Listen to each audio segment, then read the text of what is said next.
Bonjour tout le monde. Donc dans cette petite vidéo, on va commencer le deuxième module qui est le module de robotique. Donc dans ce module de robotique, je vais faire aujourd'hui une introduction pour expliquer, pour mettre les choses dans leur cadre, savoir ce qu'on va étudier, ce qu'on ne va pas étudier. Donc, on va faire une introduction à la commande des robots à chaîne ouverte simple. Il faut comprendre que dans la robotique, il y a énormément de structures qu'on peut trouver en industrie ou bien dans le domaine du divertissement. En l'occurrence, on trouve les robots mobiles et les robots fixes. Donc, dans ce module, nous n'allons pas étudier les robots mobiles, on va plutôt étudier les robots fixes. Après, les robots fixes, dans les robots fixes, il existe plusieurs structures aussi. On peut trouver des structures complexes arborescentes, ça veut dire qu'on a un bras et qui va se diversifier par la suite pour ressembler à un arbre, ça veut dire on l'appelle une structure complexe arborescente. On peut avoir des structures fermées, ça veut dire que l'organe terminal va être fermé quelque part sur sa base. Et nous avons la structure la plus simple qu'on va étudier, c'est les robots à chaîne ouverte simple. C'est un robot fixe qui est à chaîne rectiligne et dont l'organe terminal serait ouvert et manipulable. Donc, c'est le robot qu'on trouve par exemple dans le montage industriel des voitures. Donc, dans les industries de montage de voitures, on trouve les bras manipulateurs à chaîne ouverte simple.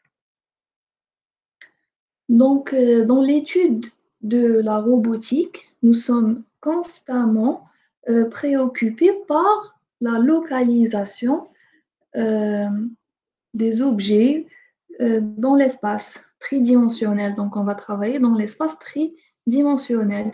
Ces objets peuvent être les articulations du robot, ça peut être son organe terminal. L'organe terminal, c'est la fin, la pince vers la fin. Donc, on a besoin de la description de la position et de l'orientation des différentes articulations du robot, ainsi que de la position et de l'orientation de l'organe terminal. Donc, quand on a un objet, j'ai dit qu'on a besoin de connaître sa position et son orientation. Donc, naturellement, on aurait besoin de la position et de l'orientation par rapport à un repère. Donc, on aura un repère fixe ou bien un repère de référence qu'on va retrouver sur la base du robot. Et on a des repères relatifs. Ça serait des repères sur chaque articulation du robot et un repère qui est fixé sur l'organe terminal. Donc, afin de décrire la position et l'orientation, pour résumer, d'un corps dans l'espace, on va attacher toujours un système de coordonnées ou bien un repère de manière rigide à cet objet. Nous allons décrire ensuite la position et l'orientation de ce repère par rapport à un repère de référence que nous nous sommes fixés. Donc, tout repère peut servir de système de référence, en l'occurrence. Donc, on doit vraiment spécifier notre repère de base et dire que voilà, ça, c'est mon repère de référence pour que je puisse avoir la position et l'orientation des autres repères relativement à ce repère de référence. Donc, on va avoir besoin de transformation pour passer des repères relatifs vers le repère de référence. Et c'est ce qu'on va étudier. En premier lieu, nous allons étudier les matrices de transformation entre les vecteurs, les repères et les torseurs. Donc, ça serait des conventions et des méthodologies pour traiter la description de la position et de l'orientation par rapport aux divers repères ou bien aux divers systèmes de coordonnées. Donc, on doit bien comprendre au début les transformations entre, entre les vecteurs, les transformations entre les repères et les torseurs. Et c'est ce qu'on va étudier en premier lieu, et ça serait très utile de bien comprendre. Donc ensuite, le cours, comme je l'ai dit, il sera articulé exclusivement sur le type des bras manipulateurs à structure ouverte simple. Le bras sera constitué par des corps C1, C2, C3 jusqu'à C1. C'est les corps. Donc ces corps, on va les supposer rigides. Supposer un cœur rigide, ça veut dire qu'il n'a pas de facteur d'élasticité.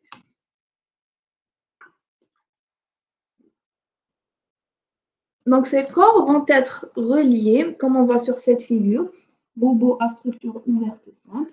Les C, C1, C2, C3 jusqu'à C1, c'est des corps. Le C0, c'est le corps de la base. Donc, ces corps sont reliés entre eux avec des articulations. Donc, les petits ronds entre les corps, c'est ce qu'on va appeler des articulations. Donc, il y a des mots-clés qu'on doit, incorporer maintenant dans ce cours. Donc, j'ai dit qu'on va étudier les bras manipulateurs à structure ouverte simple. Un bras manipulateur est constitué de corps. Les corps sont reliés entre eux par des articulations. Les articulations vont permettre le mouvement du corps associé selon que cette articulation soit de type rotoïde ou prismatique. Donc, on va expliquer ça. Donc, les articulations sont généralement munies de capteurs de position qui va permettre de mesurer la position de cette articulation par rapport à un repère choisi. Donc, quand on parle d'articulation rotoïde, ça veut dire une articulation qui tourne sur elle-même. Les déplacements de l'articulation rotoïde sont appelés des angles d'articulation. Donc, une articulation rotoïde va tourner selon un angle de rotation donné. D'autres manipulateurs ou bien d'autres bras ou bien dans le même bras, je peux avoir des articulations rotoïdes et d'autres prismatiques. Donc, l'articulation prismatique, c'est une articulation glissante dans laquelle le déplacement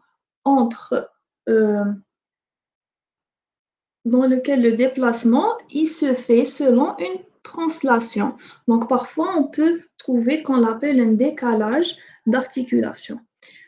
On peut voir la deuxième figure qui est sur ce slide, c'est un robot RRP, donc c'est rotoïde prismatique, où le θ1 constitue la première articulation, donc le robot va tourner d'une manière, il va tourner sur lui-même, selon l'angle θ1. On a aussi la deuxième articulation rotoïde qui tourne selon θ2. Et enfin, on a la troisième articulation qui contient l'organe terminal, qui est ici une pince, et c'est une articulation prismatique. Donc, nous avons une translation selon D3. Donc, c'est un robot qui contient trois articulations, deux de type rotoïde et une articulation de type prismatique. Donc, on a dit que la dernière articulation, elle va contenir ce qu'on appelle l'organe terminal ou bien l'effecteur. C'est un mot-clé à apprendre. C'est l'extrémité libre de la structure à chaîne ouverte simple. Donc, en fonction de l'application envisagée de ce robot, cet organe terminal, il peut être une pince, comme on le voit ici, il peut être une torche de soudage, un électroaimant, etc. Selon l'industrie ou bien selon l'environnement industriel dans lequel on utilise le robot ou bien selon la construction de ce robot en réponse à un besoin industriel. Donc, on parle aussi de degré de liberté d'un robot. Donc, le nombre de degrés de liberté que possède un robot, c'est le nombre de variables de position indépendantes et on devrait les spécifier afin de pouvoir les localiser ou bien afin de leur, afin de les prendre en compte quand on fait notre modèle. Donc ici, nous avons dans cette figure toujours, nous avons trois articulations. Donc nous avons trois déplacements qui sont indépendants.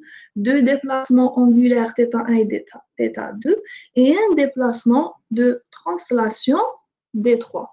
Donc, dans les cas de robots industriels à chaîne ouverte, et parce que chaque position d'articulaire est généralement définie avec une seule variable, donc l'articulation 1, elle est définie par la variable θ1, l'articulation 2 est définie par la variable θ2 et l'articulation 3 est définie par la variable d3. Dans les structures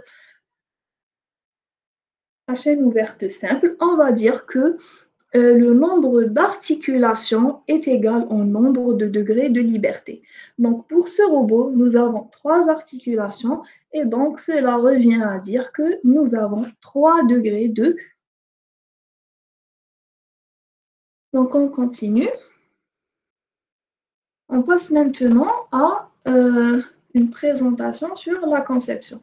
Donc, la conception de la commande des robots va nécessiter le calcul de certains modèles mathématiques. Ces modèles mathématiques, on va les voir. Donc, j'ai dit que prochainement, on va commencer par voir les différentes transformations entre repères, vecteurs, torseurs, les matrices de transformation. C'est ce qu'on va voir. Ça constitue la base pour pouvoir évoluer par la suite et décrire des modèles. Donc, pour la conception de la commande des robots, nous avons besoin de modèles mathématiques. Donc, juste après, qu'est-ce qu'on va étudier? On va étudier le modèle géométrique direct et inverse. On va étudier le modèle cinématique direct et inverse et on va étudier les modèles dynamiques. Donc, pour les expliquer brièvement, les modèles de transformation le modèle de transformation directe et inverse va exprimer la situation de l'organe terminal en fonction des variables articulaires du mécanisme et inversement. Donc, on va en premier lieu voir le modèle géométrique direct. Le modèle géométrique direct, on peut le voir comme une réponse à une question. Donc, ayant ces positions et ces orientations de mes articulations, quelle serait la position que je vais avoir sur l'organe terminal? Donc, si je spécifie ou bien si je mets mes articulations, ici par exemple, θ1, θ2 et θ3 à cette position et à cette orientation, quelle serait en réponse la position et l'orientation de l'organe terminal? Donc ça, c'est le modèle géométrique direct. Pour le modèle géométrique inverse, eh bien, c'est la question inverse. Si je veux avoir cette position et cette orientation de l'organe terminal, quelles seraient les positions et les orientations que je devrais imposer à mes articulations pour avoir ça? Donc, et en réalité, c'est ça l'utilité. C'est que si je veux que mon robot atteigne une certaine position avec une certaine orientation, quelles sont les positions et les orientations que je dois donner à mes articulations pour réussir à, par exemple, si mon robot est une pince, pour réussir à attraper cet objet. Et donc, on va étudier le modèle géométrique direct pour comprendre le fonctionnement et en réalité, ce dont on a besoin, c'est le modèle inverse. Pourquoi? Parce que je veux connaître la position que je dois donner aux articulations pour atteindre une position et une orientation voulue de mon organe terminal.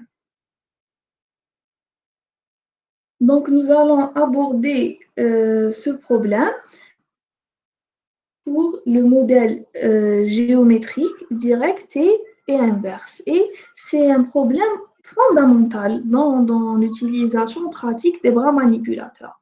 Donc, il s'agit d'un problème géométrique qui est assez compliqué, mais si on revient à réfléchir, ce problème, donc, il est résolu des milliers de fois par jour par notre corps, donc par les systèmes biologiques et autres.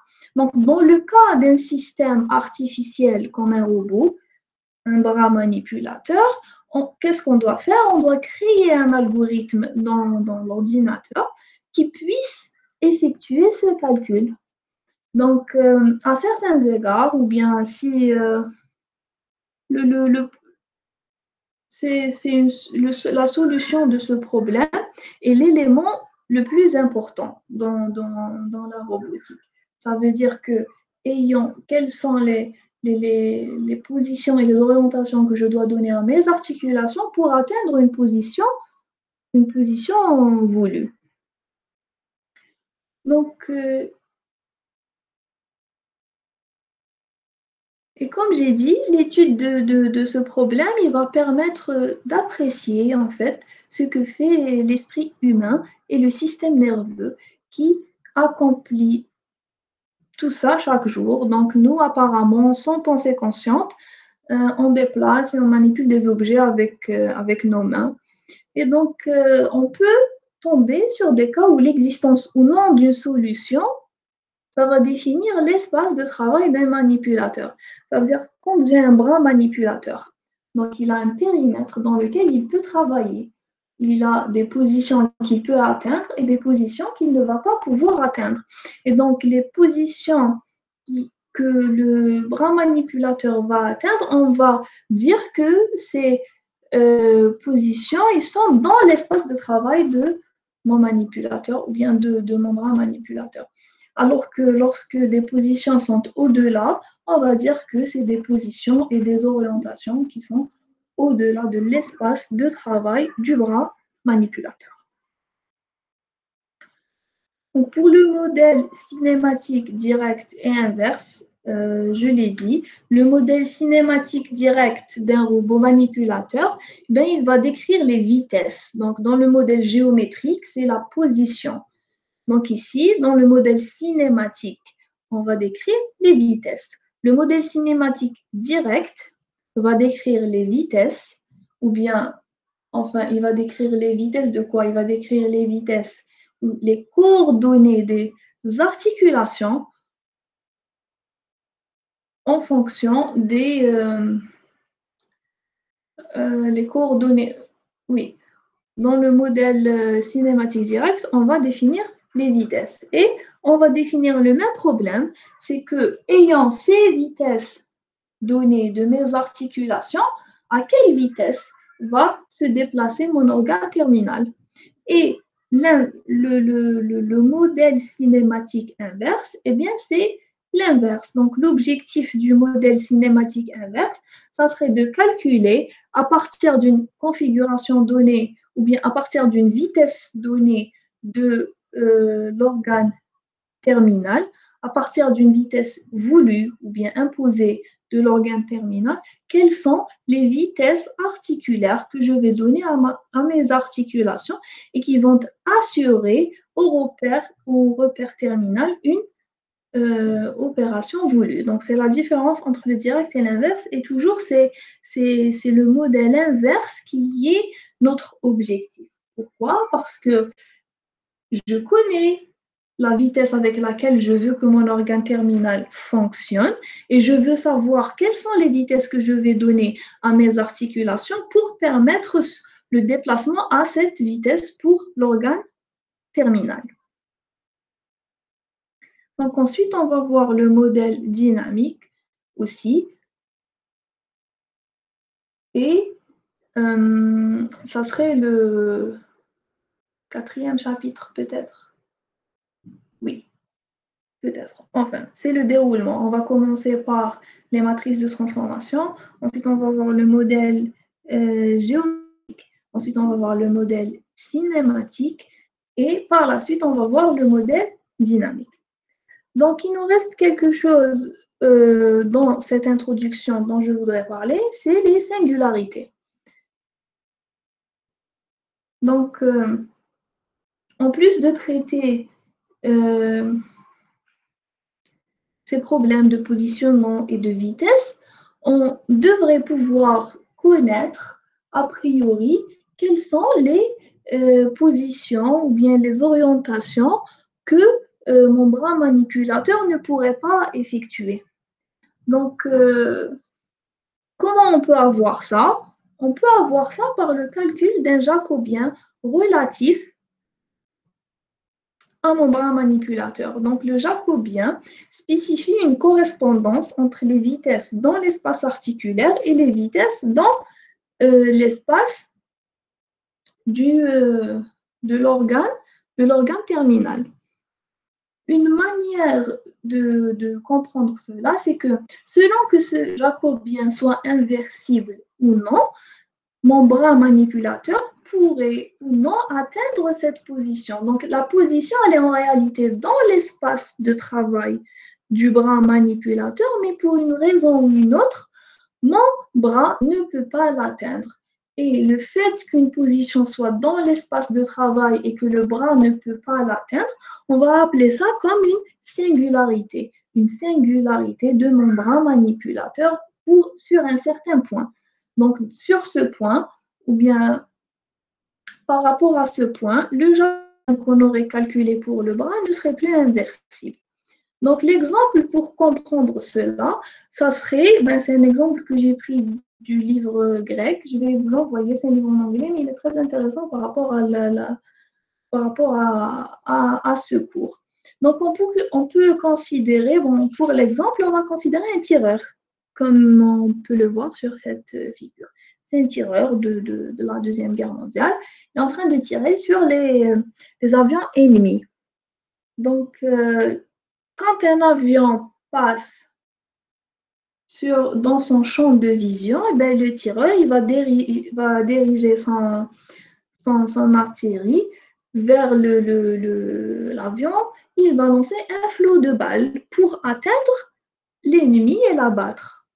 Donc, c'est ça le travail de ce tireur. Pour effectuer cette tâche, il a un mécanisme. Ce mécanisme, il est caractérisé par un azimut et une élévation. Ça veut dire qu'il va pouvoir tourner à droite et à gauche, il va monter en haut et en bas. Et selon la position de l'ennemi, il va tirer. Donc, on a une rotation selon l'azimut et une demi-rotation selon l'élévation. Si l'ennemi est droit devant, il va tirer droit devant avec une élévation et un azimut donné. Si l'ennemi est derrière lui, il doit tourner selon l'azimut de 180 degrés tout en variant l'élévation selon l'emplacement de cet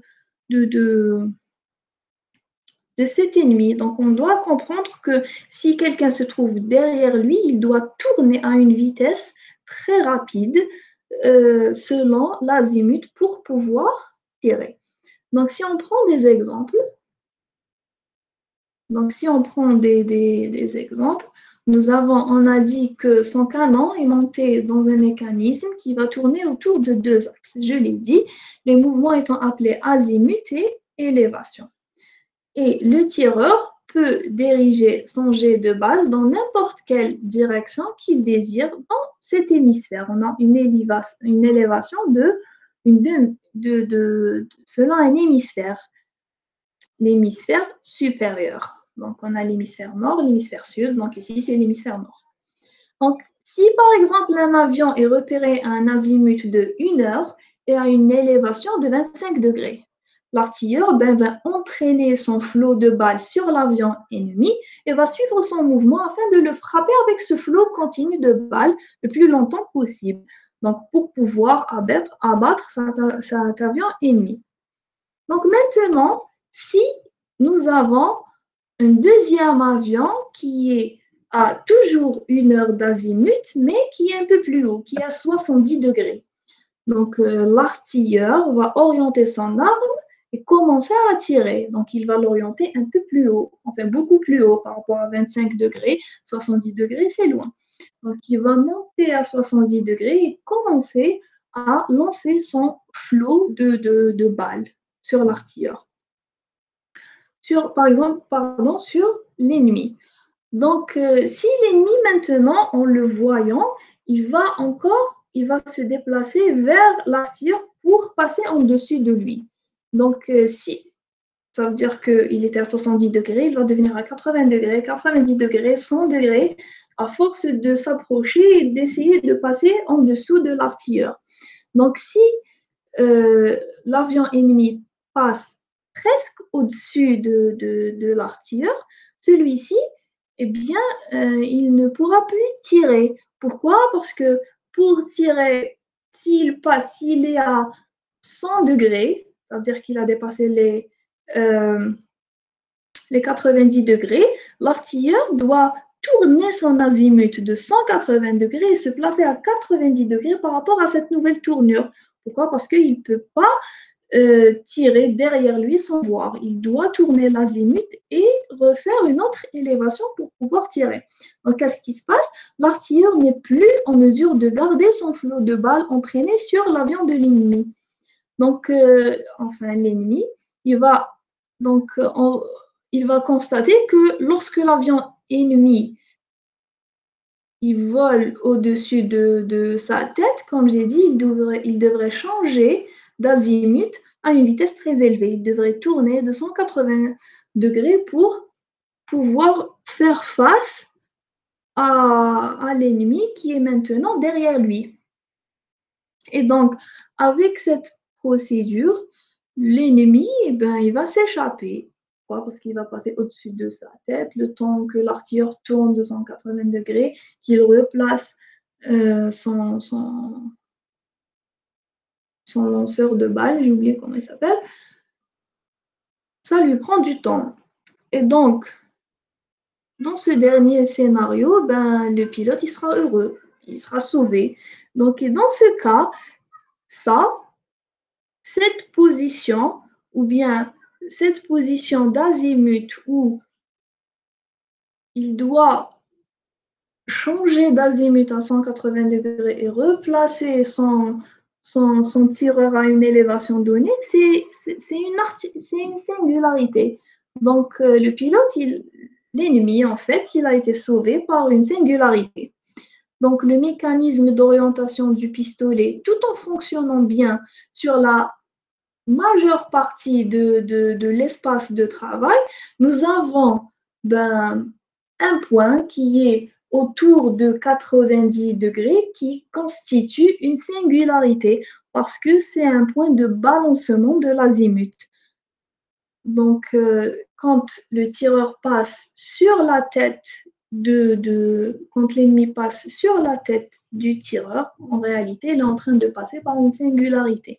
Et cette singularité, eh bien, elle va le sauver. Et donc, cette singularité, elle est calculable par le modèle du robot ou bien du système en étant un point où mon jacobien ne serait pas inversible. Et donc, est-ce que c'est quelque chose dont on peut se plaindre? Est-ce que c'est un problème qu'on peut résoudre? Donc, en réalité, si on tient un autre système à 2 degrés de liberté ayant une élévation et un azimut, on va toujours tomber sur cette singularité. Elle est difficile à